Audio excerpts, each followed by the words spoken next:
In an unprecedented turn of events, King Charles III has made a decision that has sent shockwaves across Britain and the entire Commonwealth, stripping Queen Camilla of her royal title. This move has not only detonated like a bomb in the hearts of the public, long accustomed to seeing Camilla in her elevated position beside the king, but it has also reopened painful memories from the darkest chapter of the Diana tragedy, when the monarchy suffered an unparalleled crisis of trust. Now, many observers argue that removing Camilla's title marks the most profound crisis the House of Windsor has faced since Diana's death in 1997. The image of Camilla, the woman Charles once fiercely defended and chose against all opposition, now pushed aside from the throne she was once promised, has ignited furious questions. How could the man who fought his entire life to protect his love for Camilla be the very one to shatter her royal dream?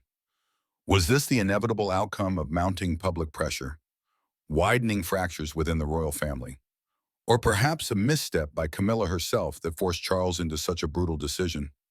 Headlines across the globe, from London to Sydney, New York to Toronto, blared in unison: Charles betrays Camilla.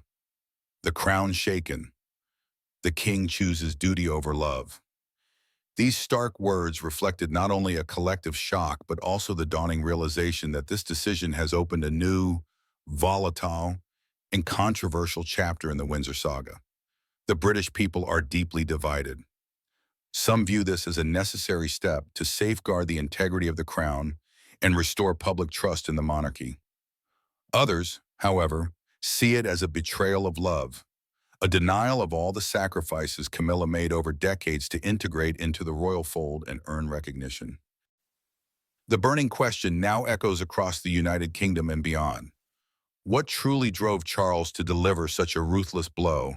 And can Camilla rise from the ashes, reclaim her dignity, and salvage her place in a royal family that has never tolerated weakness? Inside a closed chamber, where no flashbulbs were allowed and no whispers could escape, the atmosphere resembled a silent trial for the very woman once hailed as Charles III's pillar of unity. Princess Anne Freya, with her trademark steeliness, was the first to speak. Her words were blunt and uncompromising, rooted in tradition and severity. Camilla's presence as queen consort was not only controversial, but corroding faith in the monarchy itself. Opposite her sat Prince William, silent yet visibly burdened. As heir to the throne, he knew that whatever was decided within those four walls would shape the legacy he is destined to inherit. Charles's advisors, many of whom had witnessed him endure the storm of public outrage during Diana's lifetime, laid out their confidential reports, pages filled with plummeting approval ratings, damning editorials, and quiet murmurs of discontent from Commonwealth nations piled before the king. Each sheet fell like a dagger into the image Charles had tried so hard to uphold during his fragile early reign. One senior advisor even warned that without decisive action, the monarchy risked a crisis of faith reminiscent of the public fury that erupted after Diana's tragic death. What intensified the room's tension was Charles's own demeanor. He was no longer the man often painted as weak or swayed by sentiment. Instead, he appeared as a monarch caught in a brutal struggle between duty and love. His prolonged silence, his heavy glances toward the closed doors, spoke louder than words. Both Anne and William knew that the decision about to be sealed would scar the monarchy forever. Phones had been confiscated, corridors were under guard, but inside that chamber, every look, every nod, every rustle of paper carried the full weight of history.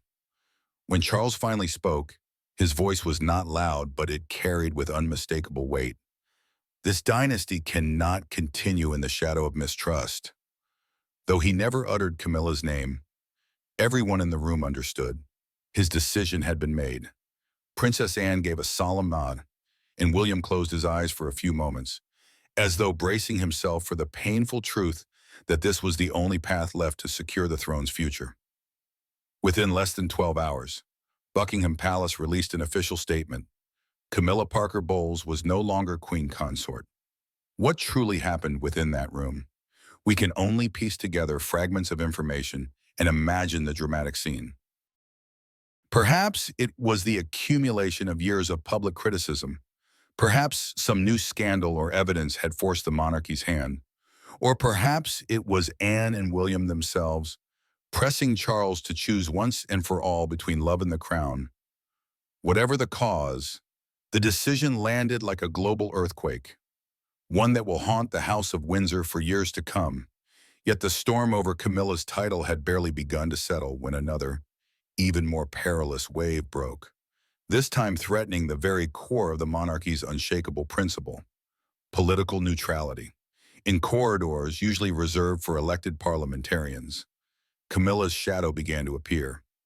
Reports suggested she had attended private meetings, discussed pending legislation, and even offered opinions aimed at safeguarding the interests of allies. This was not a fleeting curiosity or a personal lapse. It was direct interference in a realm the monarchy has always been bound to avoid. That made her presence a ticking time bomb. At first, Charles seemed to dismiss the allegations. He had grown accustomed to public and press exaggeration, trusting in his advisors and the carefully maintained facade of royal propriety to shield the monarchy. But then the evidence emerged: confidential memos, leaked emails, and even testimonies from parliamentarians, painting a picture too damning to ignore. Camilla had crossed a line every royal nose must remain inviolate. Once vilified for her relationship with Charles, she now stood at the heart of a scandal with far greater destructive potential. For if the monarchy is suspected of siding with one political faction, the very framework of constitutional monarchy begins to crumble. Constitutional experts warned that if the evidence were authenticated, both Camilla and Charles himself would be held accountable, for no king can claim ignorance of what unfolds within his own palace. Tensions inside the royal household mounted with each passing day. William, who had always kept his distance from Camilla, grew angrier than ever, calling her actions nothing less than political suicide, a stain that future generations would be forced to carry. Princess Anne, long skeptical of Camilla, now had fresh justification to demand decisive action. Advisors delivered report after report, each highlighting the dangerous plunge in public trust. Major newspapers splashed bold headlines: Camilla breaks the neutrality rule. Monarchy on the brink of constitutional crisis. What made matters even more volatile was Camilla's stance. She neither confirmed nor denied the accusations, instead maintaining a stony silence. But silence in this context was as incendiary as any confession. The public began to suspect her involvement was not mere impulse, but part of a calculated bid to expand her family's influence within Britain's political sphere. With each day, pressure from Parliament, the press, and public opinion bore down harder on Charles. When the final piece of evidence was placed before him, a recording of Camilla personally advising a group of MPs on how to vote, the king could no longer avert his gaze. Once again, the chamber fell into heavy silence.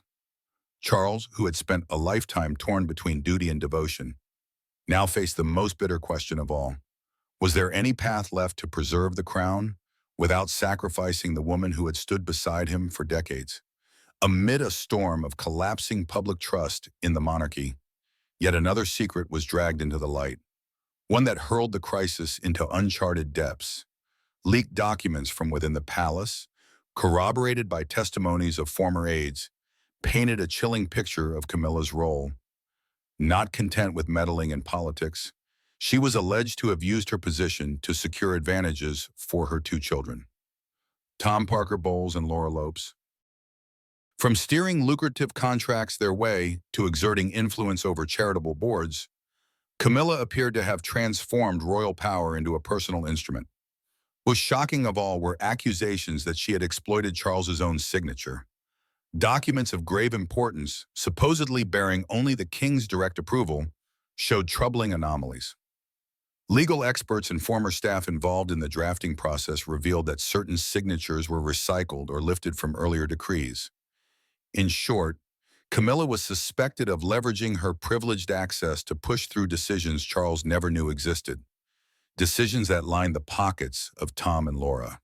The moment the truth emerged, it struck Charles like a blade in the back. He had shielded Camilla against torrents of criticism, even risking the people's disdain to affirm his love and faith in her. Yet, as he stared down those damning files and sworn accounts, all he felt was the cold sting of betrayal. For him, this was no longer a matter of Parliament or the public.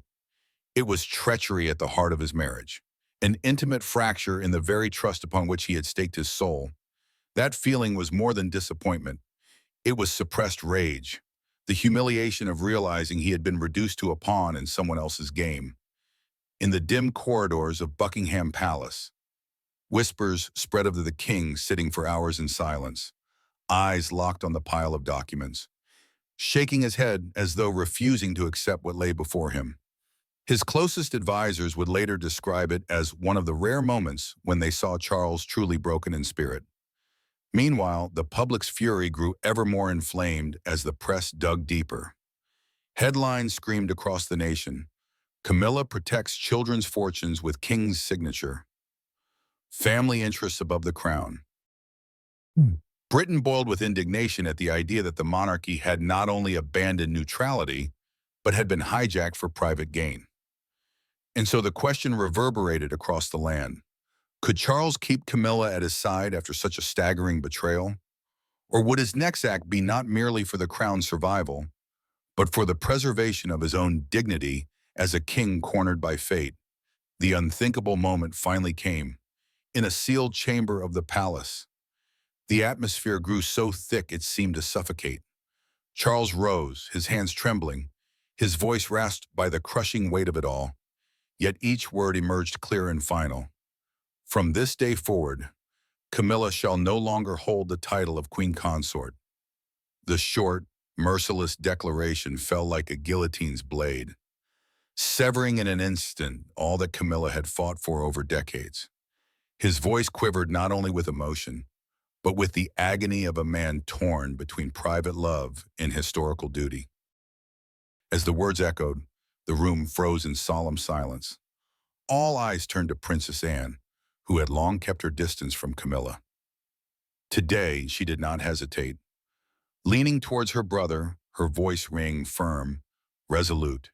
"It is time, brother." It was not merely agreement, but a verdict, spoken by the daughter most loyal to Queen Elizabeth II's legacy. For Anne, this was the act required to safeguard the last pillars of Windsor. Prince William, usually composed in tense moments, revealed a steel edge this time. He nodded, his gaze unyielding, his words cutting. "Father, you have done the right thing." For William, this was not only about the throne, it was about defending the moral inheritance of Diana, the mother he believed would never have allowed Camilla to stand shoulder to shoulder with Queen's past. Camilla, by contrast, could hardly comprehend what she was hearing. She shot to her feet, wide-eyed with panic, her lips trembling as she tried and failed to find words of protest. The title of Queen Consort, the summit of her struggles, the prize for decades of scorn and endurance, was stripped away in a single sentence. Everything she had yearned for, clung to, and defended, now dissolved into smoke before the very heirs of the throne. Her collapse was not just the downfall of a queen consort, it was the shattering of an ambition that had reached its zenith only to implode. Tears burst forth, her sobs echoing in the hushed chamber, a sound so raw that even the witnesses felt, if only briefly, the sting of tragedy. Yet for Charles, there was no return. He looked upon Camilla with an expression weighted by sorrow, yet behind the grief lay the implacable steel of a monarch forced to sacrifice love itself for the preservation of the crown. Outside the palace doors, guards stood motionless like statues, unaware that within Buckingham Palace, history itself was being rewritten.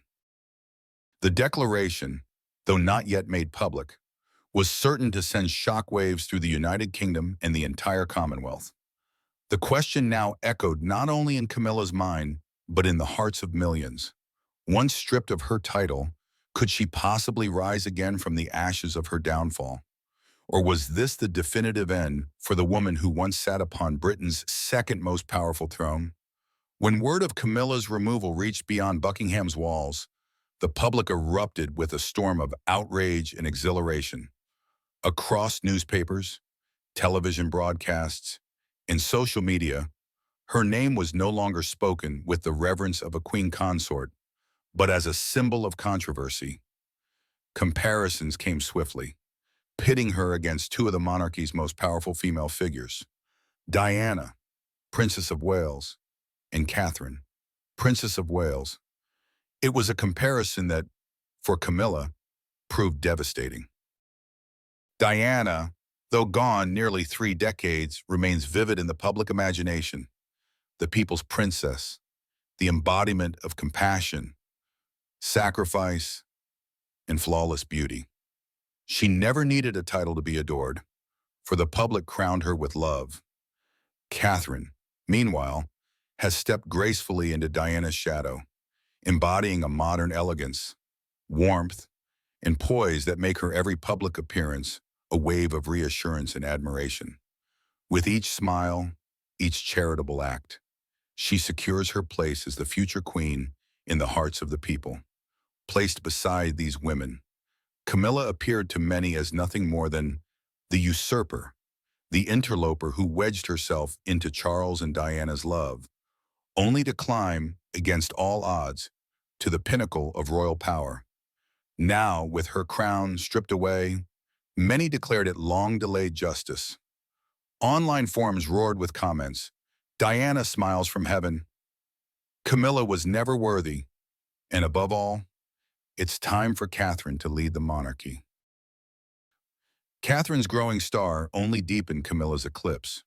Her devotion to charity, her genuine connection to communities, and her image as a loving wife and mother standing beside William painted her as the dawn of a new royal era. Every public appearance was a reminder of the stark contrast, and with it, Charles bore the weight of his wife's unpopularity against his daughter-in-law's resplendence. But public opinion did not stop at words. Petitions swept across the internet, urging both palace and government to elevate Catherine in state affairs. One such petition gathered hundreds of thousands of signatures in mere days, boldly declaring that Catherine should stand at the very center of the monarchy instead of Camilla. What began as public sentiment was fast becoming political pressure, as even Parliament began to take notice of the tide. For Charles, the situation was suffocating. Not only was he fighting to maintain his own authority, but he was forced to reckon with the humiliation of his wife being constantly unfavorably compared to his daughter-in-law. Questions grew louder. Could he still justify keeping Camilla in any role at all?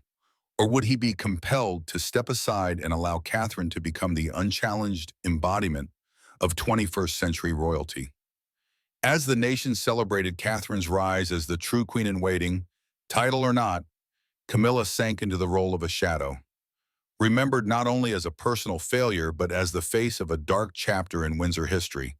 Pressure mounted relentlessly, forcing Charles toward a decision that could no longer be postponed: to cling to the woman he had loved, or to accept Catherine as the monarchy's only remaining hope. In that tense atmosphere, Princess Anne once again spoke, her voice firm yet deeply charged. She did not speak merely as a sister, but as a custodian of the values instilled by Queen Elizabeth II. Anne reminded Charles that he was not just a husband facing betrayal, but a monarch entrusted with a people's faith in a legacy that his mother had preserved for 70 years. Each word struck Charles like a needle to the heart, reminding him that his silence could destroy everything the monarchy represented. Anne's warning was blunt. If he failed to act, the crown itself would collapse beneath the shadow of Camilla's scandals, forever eclipsing Elizabeth's luminous legacy. And then came William. The heir who so often restrained his emotions now wore a face marked by both grief and resolve. He reminded his father that Diana had sacrificed her youth, her freedom, and her happiness for the crown, only to be crushed by the very system she had served. If Charles now continued to shield Camilla, allowing her and her family to place personal gain above royal honor, Diana's legacy would be erased in the eyes of the people. For William Miston, that was not only an injustice to his mother, but a direct threat to the future throne he himself would one day inherit. At that moment, Anne and William were no longer just members of the family. They became the voices of conscience, of history, of the expectations of millions watching from afar. Their words rang out like tolling bells, echoing through a room already suffocating with tension. Charles sat in silence, but his gaze shifted slowly from weariness to resolve. He understood that weakness would only drag the monarchy deeper into the mire, while a decisive act, no matter how painful, might yet preserve what little dignity remained. Never before had the conflict between personal love and national duty pressed upon him so heavily. Beads of sweat slipped down his temple, catching the glow of the amber lights in the silent chamber. His mind returned to the unyielding gaze of his mother in moments of crisis, and to Diana's gentle smile as she faced the storms of the press with quiet grace. Now, the legacies of both women intertwined in his thoughts, reminding him that the crown was never the possession of one man. It was the emblem of an entire nation. Anne leaned closer to her brother, her voice low but firm. Charles, Mother devoted her whole life to protecting this monarchy. Now it is your turn. No one else can. William followed, his eyes steady, fixed on his father. If you do not act now, then not only the honor of this family, but the future throne I am to inherit will become a laughingstock. This is the moment we must choose. Either protect Mother's legacy or let it be buried under selfish ambition. Those words carved themselves into Charles's heart, leaving him with no retreat. The air hung heavy, yet brimming with resolve. A man who had lived more than 7 decades now realized that his decision would determine the fate of the crown itself. And in the eyes of Anne and William, he saw the reflection of truth. The moment to act, to save the monarchy, had finally come. When Charles's decision was finally announced, the public's reaction was almost instantaneous. Across the streets of London, in the small cafes, and on online forums, the name Diana was spoken with a swell of emotion. Many saw the stripping of Camilla's title as a form of long-delayed justice for the woman who had endured so much bitterness within the royal household. Slogans such as "Diana's spirit may now rest" spread widely across social media, a collective declaration that her sacrifice had at last been recognized. The pain that had lingered for more than 2 decades seemed, in part, soothed, and once again, Diana's image burned brightly as a symbolic flame in the nation's heart. Yet not everyone agreed. A smaller portion of the public, along with Camilla's loyal supporters, argued that the move was driven more by politics than by justice. They claimed Charles had been pressured by Anne, William, and the relentless press into a decision aimed at salvaging the monarchy's public image. Some even accused him of betrayal, of turning against the woman who had been his emotional anchor during his darkest years. Though these voices could not stem the tide of public opinion, they complicated the narrative, raising the uncomfortable question, was Charles's choice born of principle or of political calculation? Meanwhile, the international press seized upon the story as though it were a storm. Headlines screamed across front pages, "The Queen no more," "Camilla dethroned by her own husband," and "Charles chooses Diana over Camilla, even from beyond the grave." The framing was not just reportage, it was fuel for the fire, deepening Camilla's humiliation and sharpening public division. For many, this moment marked the close of a long and contentious chapter in royal history. For Camilla, it was the collapse of a life painstakingly built. The question now loomed, could Camilla ever rebuild her standing with the public? With an image long shadowed by controversy and now struck a mortal blow by her own husband, her path back seemed almost impossible. She was no longer merely seen as a wife cast aside, but as the embodiment of ambition unmasked and defeated. While Catherine was increasingly hailed as the flawless model of the monarchy's future, Camilla faced a new and unprecedented isolation. Could she rise again? Or was this the irrevocable end of a queen who was never truly embraced? Only time, perhaps, could tell. Camilla now confronted a reality she may never have imagined. The title of Queen Consort, for which she had fought relentlessly, was erased from every official record. In royal documents, her name remained only as the king's wife, a cold, pared-back line that laid bare her loss. The royal insignia once tied to her was quietly removed, no longer present on stationery, flags, or ceremony. This disappearance was not just bureaucratic. It was a definitive statement that Camilla had been excised from the monarchy's center of power. It was total isolation, a crushing blow for a woman who once believed she had triumphed over prejudice to claim her place beside Charles. As Camilla faded into silence, another image shone brighter than ever. William and Catherine emerged as the embodiment of stability in the monarchy's future. Each public appearance drew roaring crowds, applause, and chants of support, a clear sign that the people's hopes rested with the next generation. Catherine, with her grace, poise, and warmth, became the perfect counterpoint to Camilla. To many, she was the living continuation of Diana's legacy, a woman who not only fulfilled her royal duties but made the public feel seen, valued, and loved. William, for his part, carried himself as Diana's true heir, prepared to shoulder the throne with resilience tempered by humanity.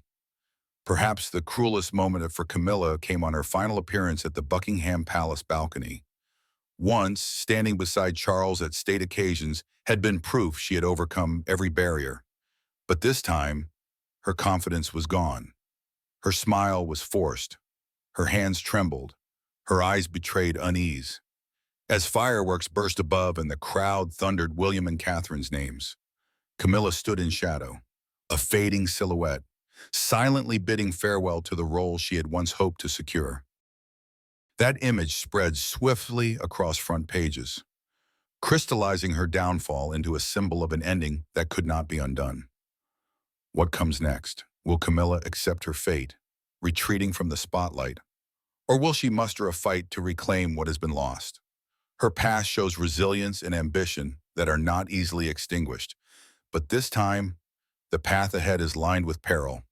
To resist would mean facing an overwhelming tide of public opinion and the unshakable force of William and Catherine. To withdraw would mean a lonely existence, her legacy forever clouded, always measured unfavorably against Diana and Catherine. And here lies the question for us all. Will Camilla bow to destiny, or will she launch a quiet war for power? Will history repeat itself, or will a new chapter open, carrying the monarchy into an entirely different age? Share your thoughts in the comments below. Does Camilla still have a chance to redeem her image, or is this the final curtain? Don't forget to follow our channel for more untold stories from inside the British royal family, where every twist is not just history, but tragedy, and choices that shape the fate of a dynasty.